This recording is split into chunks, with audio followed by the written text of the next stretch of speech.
ትንሣኤና ሕይወት እኔ ነኝ አለ የሚያምንብኝ ቢሞት እንኳን ሕያው ይሆናል አለ 157 ሰዎች ነው ያረፉት ስጋቸው በዚህ ተቆርሷል ደማቸው ፈሷል አጥንታቸው ተከስክሷል በሕይወተ ስጋ የተረፈ አንድ ሰው አልነበረም ከሞት በኋላም ባለው ሕይወት ከመቃብርም በኋላ ባለው ትንሣኤ አምላካችን እግዚአብሔር በቸርነቱ ለመንግስቱ ክብር ቢያበቃን ስራችን ምስጋና ነው የ35 ሀገር ዜጎች ናቸው በአንድ መቃብር የተቀበሩት ወገኖች ያስተውሉ ይሄ ቤተ መቅደስ የሐዘን ማስረሻ ነው የእንባ ማበሻ ነው እንዲሁ ማለፍ የለብንም ወጥቶ መግባት የለም ተቀምጦ መነሳት የለም ሁላችንም መንገደኞች ነን ሩቅ አላሚ ቅርብ አዳሪ ይባላል ያንዲት ቤተክርስቲያን ልጆች ነን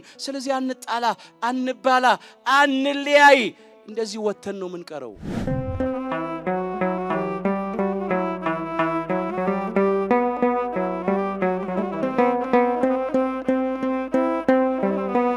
እንደምን አረፈዳችሁ በቸርነቱ ሳይገባን የኃጢአታችንን ብዛት የሰውነታችንን ክፋት ተመልክቶ ሳያጠፋን እድሜ ለንስሐ ሰጥቶ ዳግም በዚህ በቅድስናው ስፍራ ሰብስቦ ስሙን እንድንጠራ ቃሉንም እንድንሰማ የፈቀደልን የአባቶቻችን የቅዱሳን አምላክ የሰራዊት ጌታ እግዚአብሔር ስለማይነገረው ስጦታው ክብርና ምስጋና ይግባው የእናታችን የእመቤታችን የቅድስተ ቅዱሳን የድንግል ማርያም የወላዲተ አምላክ ረድኤትና በረከት ለዘላለሙ በሁላችን ላይ አድሮ ይኖር መጽሐፍ አሕዛብ ሁላችሁ እጆቻችሁን አጨብጭቡ በደስታ ቃልም ለእግዚአብሔር እልል በሉ ተብሎ በዳዊት መዝሙር 46 ቁጥር 1 ላይ ተመዝግቧል እስቲ ባካችሁ ይሄንን ያሳየንን አምላካችን እግዚአብሔርን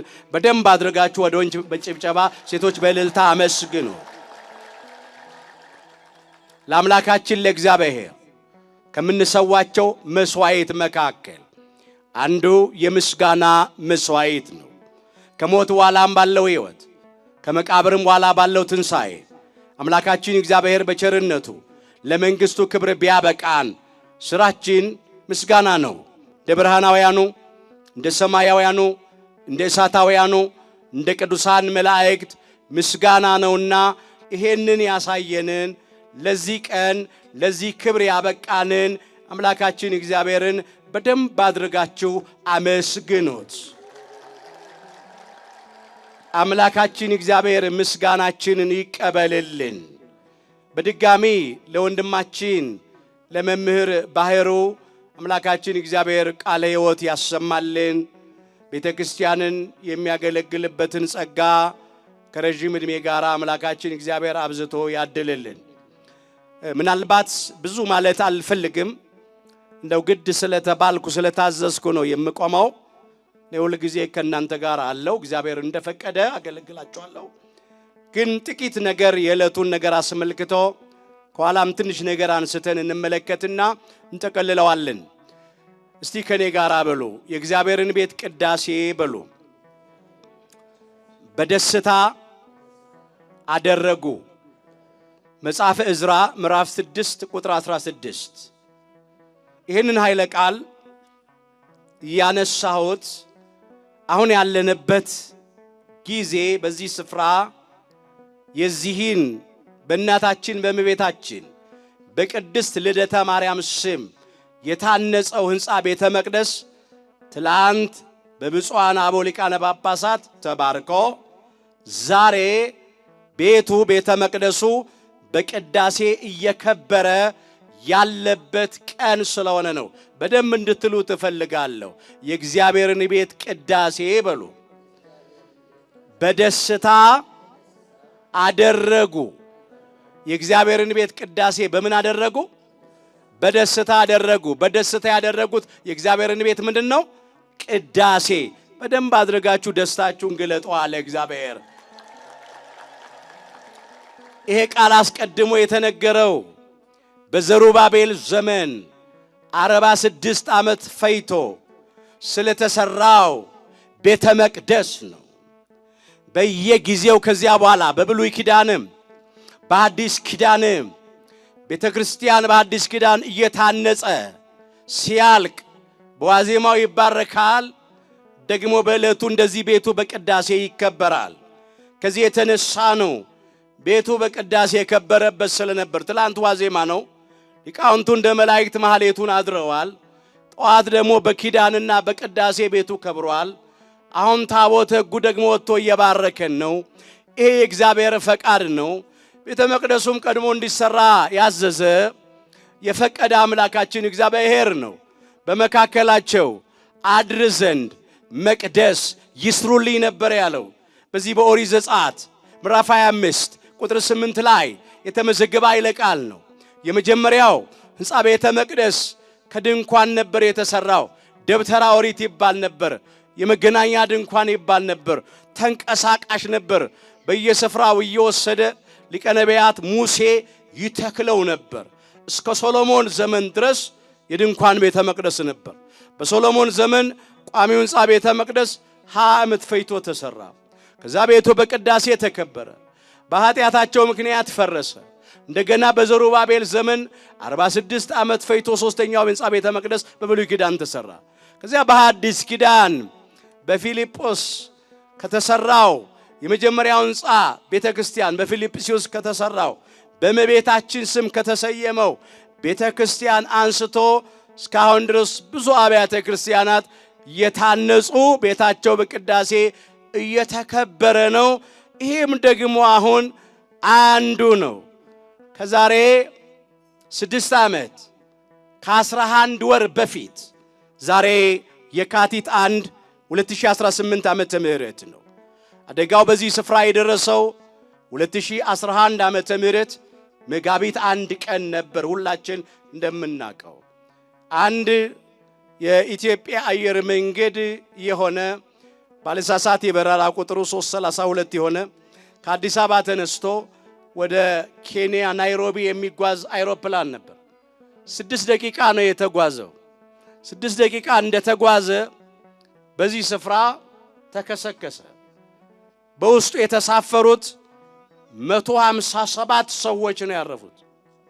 ስጋቸው በዚህ ተቆርሷል። ደማቸው ፈሷል። አጥንታቸው ተከስክሷል።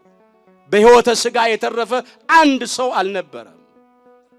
ከ35 የተለያዩ ሀገር የመጡ ተጓዦች ነበሩ። የ35 ሀገር ዜጎች ናቸው በአንድ መቃብር የተቀበሩት። ወገኖች አስተውሉ። ከዚህ ውስጥ 17ቱ የኢትዮጵያ ኦርቶዶክሳዊ ተዋሕዶ ልጆች ናቸው። አንዱ ሌላ ኢትዮጵያዊ ያለ ምክትል ካፒቴኑ እሱ ሙስሊም ነው። እነዚህ ግን 17ቱ የክርስቲያን ቤተሰቦች ናቸው። አስተውሉ ወገኖቼ። ዛሬ አሁን እዚህ ቦታ ይህ ሕንጻ ቤተ መቅደስ ታንጾ ቤተ መቅደሱ በቅዳሴ ቤቱ ለመከበሩ ምክንያቶቹ እነኚህ 17ቱ የኢትዮጵያ ኦርቶዶክሳዊ ተዋሕዶ ቤተክርስቲያን ቤተሰቦች ናቸው። 16ቱ ኢትዮጵያውያን ናቸው ሟቾቹ። 17ኛው ግን የውጭ ሀገር ዜጋ ነው። ባለቤቱ ግን ኢትዮጵያዊት ናት። ይህ ነው ምክንያቱ። ከዚህ ተወስዶ ስጋቸው ከተቆረሰበት፣ ደማቸው ከፈሰሰበት፣ አጥንታቸው ከተከሰከሰበት ተወስዶ አጽማቸው በቅድስት ሥላሴ መንበረ ጸባዖት ቅድስት ሥላሴ ካቴድራል አርፏል። በየዓመቱ መጋቢት 1 ቀን የመታሰቢያ ጸሎት እዚህ ይደርሳል። ዝክር ይደረጋል። ቤተሰቦቹ ተወያዩ። ስንነጋገር እንደዚሁ ከሚቀር ያረፉት በልደታ ለማርያም ቀን ነው። መጋቢት 1 ቀን በልደታ ስም ቤተ ክርስቲያን እዚህ ቦታ ቢታነጽ የሚል ጥያቄ ቀረበ። እግዚአብሔር ፈቀደ። ጥያቄውን ለሀገረ ስብከቱ አቀረብን። ለብፁዕ አባታችን አቡነ ጎርጎርዮስ ትላንት ተገኝተው ባርከዋል። ምስክርነትም ሰጥተውን ያለፉት በአንድ ቃል ነው ልጆቼ እሺ ያሉት። ያለ ምንም ውጣውረድ ማለት ነው ተፈቀደ። የልደታ ማርያም ታቦት የቃል ኪዳን ታቦት መጣ። እዚህ ባለወልድ ቤተክርስቲያን አለ ማዶ በዚያ በክብር ተቀመጠ። በየዓመቱ ጸሎቱ በዚያ አማካኝነት ይደርስ ነበር። እዚህ የሟች ቤተሰቦች እየተሰበሰቡ እንግዲህ በእግዚአብሔር ፈቃድ ደግሞ የዛሬ 2 ዓመት አካባቢ ስራው ተጀምሮ በ2 ዓመት ውስጥ ዛሬ ቤቱ በቅዳሴ እየከበረ ነው ያለውና ይህን ያሳየንን አምላካችን እግዚአብሔርን በደንብ አድርጋችሁ አመስግኑት። እስቲ ከኔ ጋር በሉ ከዚህች ቀን ጀምሬ በሉ እባርካችኋለሁ። ትንቢተ ሐጌ ምዕራፍ 2 ቁጥር 19 በዚህ ስፍራ ይህንን ቃል የተናገረው አምላካችን እግዚአብሔር ነው። የተናገረውም በነብዩ ሐጌ ላይ አድሮ ለሕዝበ እግዚአብሔር ለእስራኤል ዘሥጋ ነው። በዘሩባቤል ዘመን 46 ዓመት የፈጀው ቤተ መቅደስ ከተጠናቀቀ በኋላ ቤተ መቅደሱ ቤቱ በቅዳሴ በከበረ ዕለት እግዚአብሔር የገባው ቃል ኪዳን ነው። ከዚህች ቀን ጀምሬ እባርካችኋለሁ። ስለዚህ እግዚአብሔር ከዚህች ቀን ጀምሮ በቃል ኪዳኑ ታቦት ላይ አድሮ ይባርከናል። ከዚህች ቀን ጀምሮ በካህናቱ ላይ አድሮ ይባርከናል። ከዚህች ቀን ጀምሮ በቃሉ በወንጌሉ ይባርከናል። ከዚህች ቀን ጀምሮ በመስቀሉ ይባርከናል። ይሄ ስፍራ የበረከት ስፍራ ነው። ጸገብነ እግዚኦ እምበረከተ ቤትከ ነው የሚለው። አቤቱ ከቤት በረከትን ጠገብን አለ መዝሙር 64 ቁጥር 4 ጀምሮ። ከቤቱ በረከትን ጠግባለን። የቃሉን በረከት እንጠግባለን። በጥምቀት የልጅነቱን በረከት እንጠግባለን። የመንፈስ ቅዱስን በረከት እንቀበላለን። የቅዱስ ሥጋውን የክቡር ደሙን በረከት እንቀበላለን። ቤተ መቅደስህ ቅዱስ ነው በጽድቅም ድንቅ ነው ይላል። ቤተ መቅደስ ልዩ ነው። ቤተ መቅደስ ክቡር ነው። በጽድቅ ድንቅ ነው። የሐሰት ድንቅ አለና የእውነት ድንቅ ነው። በእውነት ድንቅ ነው። ለምን ህብስቱ ተለውጦ ነፍስ የተለየው መለኮት የተዋሃደው የአምላክ ቅዱስ ሥጋ ይሆናል። ወይኑ ተለውጦ ነፍስ የተለየው መለኮት የተዋሃደው የአምላክ ክቡር ደም ይሆናል። በዚህ ብዙ ገቢረ ተአምራት ይደረጋልና ቤተ መቅደስ ቅዱስ ነው በጽድቅም ድንቅ ነው ብሎ አባታችን ክቡር ዳዊት ዘምሯል። ይሄንን በረከት ይሄን ጸጋ የሰጠን ያደለንን አምላካችን እግዚአብሔርን አሁንም ስለማይነገረው ስጦታው በደንብ አድርገን እናመስግነው። ከዚህች ቀን ጀምሬ እባርካችኋለሁ ነው ያለው። ይሄ ቤተ መቅደስ የሐዘን ማስረሻ ነው። የእንባ ማበሻ ነው። በዚህ ስፍራ ቤተሰቦቻቸውን ያጡ እጅግ በሐዘን ልባቸው ተሰብሮ ነበር። በተለይ ከነኚህ ውስጥ ደግሞ ቤተክርስቲያኑን ለማነጽ ለመስራት የታደሉትና አስተዋጽኦ ያደረጉት 7ቱ ቤተሰቦች ናቸው። እነኚህን አነሳለሁ ግድ ስለሆነ ማለት ነው። በመጀመሪያ የአያንቱ ግርማዬ ቤተሰቦች፣ አዎ እናቷ ወይዘሮ ከበው ለገሰ ወይም ክበበ ማርያም ይባላሉ። አባቷ ደግሞ ቅድም ዘገባውን ያቀረቡት አቶ ግርማዬ ናቸው። በእውነት ሁሉን ነገር ትተው ከዚህ ቦታ ሳይለዩ ገንዘብ ማዋጣት ብቻ አይደለም፣ ጉልበታቸውንም ጊዜያቸውንም ዕውቀታቸውንም ሐሳባቸውንም በመስጠት ይሄ ቤተ መቅደስ ተሰርቶ እዚህ እስኪደርስ ድረስ ዋጋ ከፍለዋል። የአያንቱ ግርማዬ እናትና አባት በደንብ አድርጋችሁ አመስግኑልኝ ባካችሁ ከልብ። አዎ እሷ ከአይሮፕላን የመስተንግዶ ሰራተኞች አንዷ ነበረች፣ ኮስተሶቹ አንዷ ነበረች። አያንቱ ግርማዬ ማለት የቃሊቲ ቅዱስ ገብርኤል ቤተክርስቲያን የሰንበት ተማሪ ነበረች። አሁን የምታዩአቸው የቃሊቲ ገብርኤል የደብረ አስተዳዳሪ ስብከተ ወንጌል ክፍል ኃላፊ የቃሊቲ ቅዱስ ገብርኤል ሊቃውንቱ በሙሉ ማህሌቱን አድምቀው ያደሩት አሁንም ጧት ወረቡን ሲወርቡ የነበሩ ሰንበት ተማሪዎቹ የቃሊቲ ገብርኤል አካባቢ ያጥያው ምእመናንና ምእመናት ናቸው። አብዛኛው እዚህ የተገኙት ልጃቸው አያንቱ ግርማዬን ስላጡ እሷን አስበው የመጡት። በደንብ አድርጋችሁ ቤተክርስቲያኑንና የቤተክርስቲያኒቱን አገልጋዮች ሊቃውንቱን፣ ካህናቱን፣ ዲያቆናቱን፣ ሰንበት ተማሪዎቹን በደንብ አድርጋችሁ አመስግኑልኝ። በደንብ አድርጋችሁ አመስግኑልኝ። በመጀመሪያ ይሄ ቤተሰብ ነው። ከሰባቱ ቤተሰብ አንድ ቤተሰብ። ሁለተኛ ቤተሰብ የስንታየው አይመኩ ቤተሰብ ወይም ሳህለ ማርያም ነው ይባላል።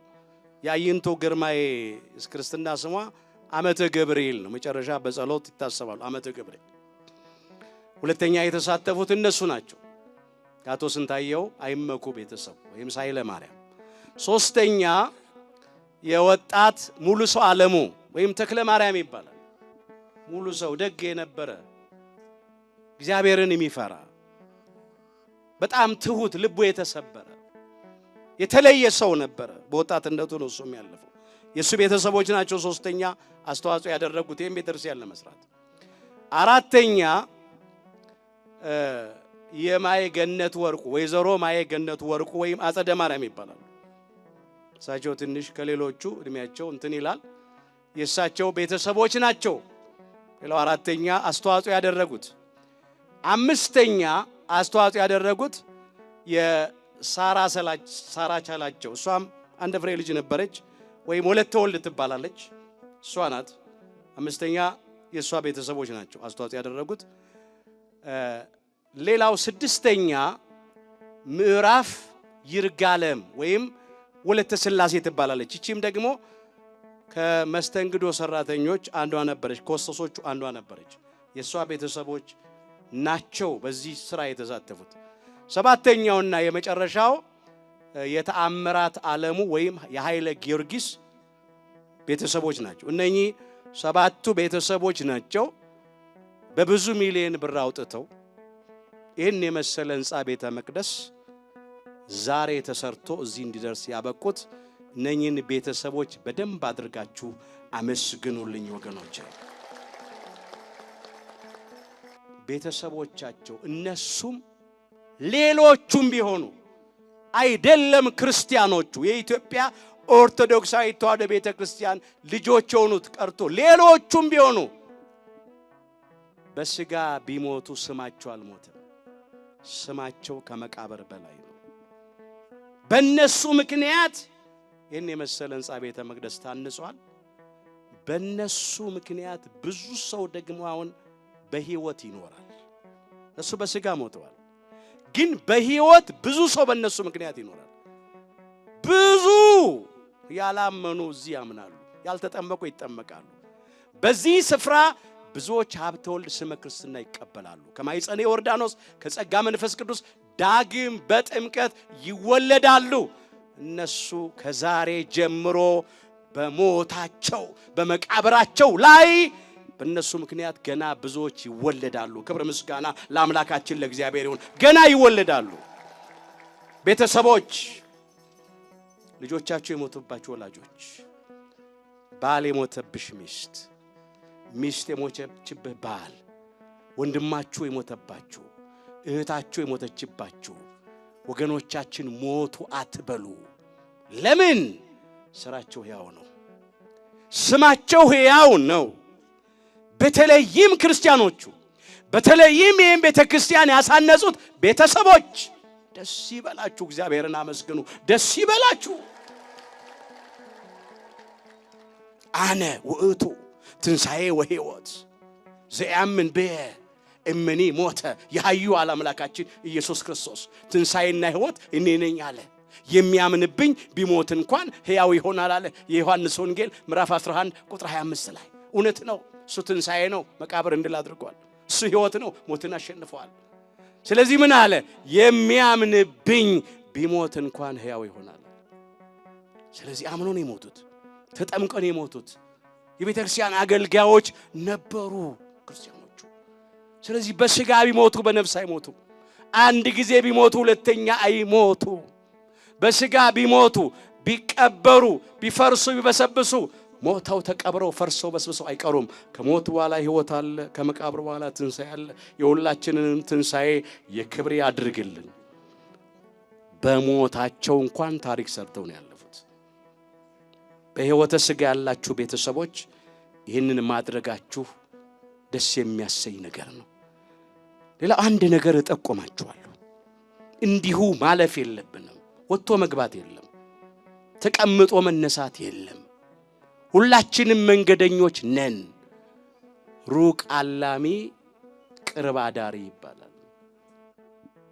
157ቱም ተሳፋሪዎች ብዙ አቅደው ነበር። ልዩ ልዩ ቋንቋ ይናገራሉ። የቆዳ ቀለማቸው ይለያያል፣ ባህላቸው ይለያያል፣ ሃይማኖታቸው ይለያያል፣ ጾታቸው ይለያያል። ግን የአዳም ዘሮች ናቸው፣ ሰዎች ናቸው። ከልዩ ልዩ ሀገራት ነው የመጡት። በአንድ አይሮፕላን ተሳፍረው ተጓዙ። እዚሁ አንድ መቃብር ቀሩ። ሰዎች ሁሉ አንድ ወገን ነን። እስቲ በሉ ከኔ ጋራ በምድር ሁሉ ላይ በሉ እንዲኖሩ የሰውን ወገኖች ሁሉ ከአንድ ፈጠረ። የሐዋርያት ሥራ ምዕራፍ 17 ቁጥር 26 በምድር ሁሉ ላይ እንድንኖር የሰውን ወገኖች ሁሉ ከአንድ ከአዳም ፈጠረ። የሁላችን አባት አዳም ነው። የሁላችን እናት ሔዋን ናት። አዳም እንኳን ከጎኑ ሔዋንን አውጥቷል። ሔዋን ከአዳም ጎን ወጣችው። ስለዚህ ባካችሁ ኢትዮጵያውያን በቋንቋ በጎጥ ምክንያት አንለያይ፣ አንጣላ፣ አንባላ፣ አንነካከስ። በሰውነት አንድ ነን፣ በኢትዮጵያዊነት አንድ ነን። እነኚህ ከ35 አገር የመጡ ዜጎች እንኳን ያው በአንድ መቃብር ተቀብረዋል። ስለዚህ እንደ አንድ ልብ መካሪ እንሁን፣ እንደ አንድ ቃል ተናጋሪ እንሁን።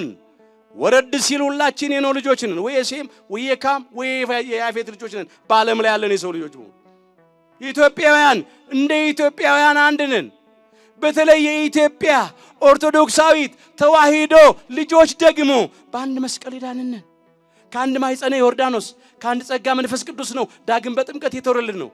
በአንድ ሜሮን የከበር ነው። ከአንዱ ብስት ነው ከቅዱስ ሥጋው የበላ ነው። ከአንዱ ጽዋ ነው ከክቡር ደሙ የጠጣ ነው።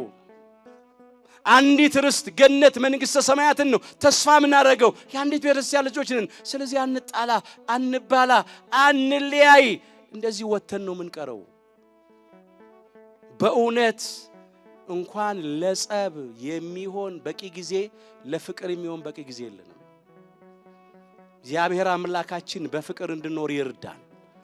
አሁን እነሱን ስናስብ የሟች ቤተሰቦች በመጀመሪያ ማሰብ ያለብን እነሱም በአንድ መቃብር ተቀብረዋል። ሕይወት እንዲህ ነው። በአንድ ፕሌን መጓዝ ብቻ አይደለም፣ በአንድ መቃብር ነው የተቀበሩት። ሁላችን ወደ አፈር ነው የምንመለሰው። እሱን ማሰብ። ሁለተኛ ጊዜያችን አጭር ነው፣ ዋስትና የለም። ስለዚህ ሁሉ ጊዜ ተዘጋጅቶ መኖር። ድልዋኔክሙ ሀሉ ይላል፣ ተዘጋጅታችሁ ኑሩ ይላል የማቴዎስ ወንጌል ምዕራፍ 24 ቁጥር 44 ላይ። ሞት መቼ እንደሚመጣ እናውቅ። ሁሌ መዘጋጀት። ማን ያስባል አሁን እነሱ በ6 ደቂቃ ውስጥ ሁሉም ያልቃል ብሎ ማን ያስባል? ሞት ለሁላችን ሁሉ ጊዜ አዲስ ነው። እኛ እስክንሞት ድረስ እንግዳ ነው። ማይለመድ እንግዳ ሞት ነው። ግን የኛንም አናውቅም። ሳንዘጋጅ ያ ቀን እንዳይደርስብን እግዚአብሔር በቸርነቱ ይርዳን። በእውነት እግዚአብሔር አምላካችን የሁላችንንም ጥሪ የክብር ያድርግልን። ሃይማኖታችን አጽንተን ምግባራችንን አቅንተን ለንስሐ የሚገባ ፍሬ አፍርተን የአምላክን ቅዱስ ሥጋ በልተን ክቡር ደሙን ጠጥተን መንግሥቱን እንድንወር ስሙን እንድንቀድስ ኃያሉ እግዚአብሔር አምላካችን ይርዳን። የእግዚአብሔርን ቤት ቅዳሴ በደስታ አደረጉ። መጽሐፈ ዕዝራ ምዕራፍ 6 ቁጥር 16 ለመጨረሻ ጊዜ እግዚአብሔርን በደንብ አድርጋችሁ አመስግኑት። ሌላው በዚህ አካባቢ ይሄ ግንብቹ ወረዳ አካባቢ ላሉት ለዚህ ቀበሌ ገበሬ ማህበር አባላት ነዋሪዎች በሙሉ ሁልጊዜ በየዓመቱ መታሰቢያው ሲደረግ እንደ ቤተሰብ ዝክሩን አዘጋጅተው በፍቅር በብሩህ ገጽ ተቀበለው ስለሚያስተናግዱ በደንብ አድርጋችሁ ምስጋና አቅርቡ። ለወረዳ ቤተ ክህነቱ ለምስራቅ ሸዋ ሀገረ ስብከትም በደንብ አድርጋችሁ ምስጋና አቅርቡ። ለኢትዮጵያ አየር መንገድ መስሪያ ቤት ለስራ ባልደረቦች በሙሉ በደንብ አድርጋችሁ ምስጋና አቅርቡ።